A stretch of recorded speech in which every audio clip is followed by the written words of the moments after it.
Welcome to Hindi cartoon सुनो। हमारी आज की कहानी है सुबह के चावल। तो कहानी शुरू होती है संगीता से, जिनके दो बच्चे हैं, आयुष और खुशी। अब संगीता को बेरायुष की शादी की बहुत चिंता है। वो सोचती है कि आयुष के लिए एक संस्कारी और परिवार को समझने वाली बहू मिल जाए। कई रिश्तों की कोशिशों के बाद आखिरकार संगीता और आयुष का ध्यान एक कामकाजी लड़की गीता पर जाता है। गीता एक मल्टीनेशनल कंपनी में नौकरी करती है, जो संगीता और उनके परिवार को बहुत भाती है। सब तय होता है और गीता की शादी आयुष से करवा दी जाती है। शादी के बाद संगीता को थोड़ा सुकून मिल जाता है कि घर के कामकाज अब गीता संभाल लेगी। लेकिन जल्द ही एक छोटी सी मुश्किल सामने आती है। सुबह सुबह नाश्ते के वक्त गीता के कामकाजी होने की वजह से उसे खाना बनाने में वक्त की कमी पड़ने लगती है। वो सुबह जल्दी उठकर खाना बना लेती है, लेकिन समय की कमी में अक्सर चावल बनाकर रख देती है और रोटियां बनाने की जिम्मेदारी सास संगीता को दे देती है। कुछ दिनों तक तो ये चलता है, लेकिन धीरे धीरे संगीता को भी रोज रोटी बनाने से परेशानी होने लगती है। तो एक दिन गीता और संगीता मिलकर एक नया तरीका निकालते हैं। गीता सुबह चावल बना दिया करेगी, जिससे थोड़े वक्त की बचत भी हो और परिवार का पेट भी भर जाए। ये बदलाव दोनों के लिए राहत लेकर आता है, लेकिन धीरे धीरे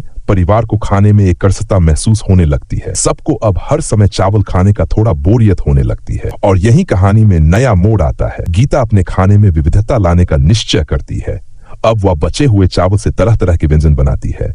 कभी मसाला चावल, कभी पुलाव, कभी खिचड़ी। उसकी रसोई में नए नए स्वाद आने लगते हैं जो परिवार के दिलों को जीत लेते हैं। अब घर में वही चावल कभी दही चावल के साथ तो कभी सब्जियों के साथ मिलकर एक नई खुशबू और स्वाद से भर देते हैं। कुछ समय बाद गीता के परिवार में एक नए रिश्ते की चर्चा शुरू होती है। खुशी, गीता की ननद, के लिए भी एक रिश्ता आता है, लेकिन बातों के दौरान सामने आता है कि खुशी को घर के काम में ज्यादा दिलचस्पी नहीं है। उसकी बातें सुनकर रिश्ते वाले थोड़े असमंजस में आ जाते हैं। गीता माहौल को हल करने के लिए हंसकर कहती है कि शायद खुशी मजाक कर रही है, लेकिन रिश्तेदारों के जाने के बाद परिवार में इस बात पर चर्चा होती है और सब मिलकर खुशी को समझाते हैं कि उसे अपनी जिम्मेदारियों को भी गंभीरता से लेना होगा। इस घटना के बाद खुशी को खुद को साबित करने का मौका मिलता है। वह रात के खाने में कुछ अलग पकाने की ठान लेती है और अपने हाथों से सबके लिए गर्मागर्म रोटियां बनाकर परोसती है। सब बहुत खुश होते हैं और खुशी को बहुत सराहते हैं। उसके इस नए बदलाव से परिवार में न केवल खुशी आती है, बल्कि आने वाले रिश्तेदारों पर भी उसका अच्छा प्रभाव पड़ता है और रिश्ता तय हो जाता है। इस तरह धीरे धीरे खुशी भी घर के कामकाज में निपुण हो जाती है। आखिरकार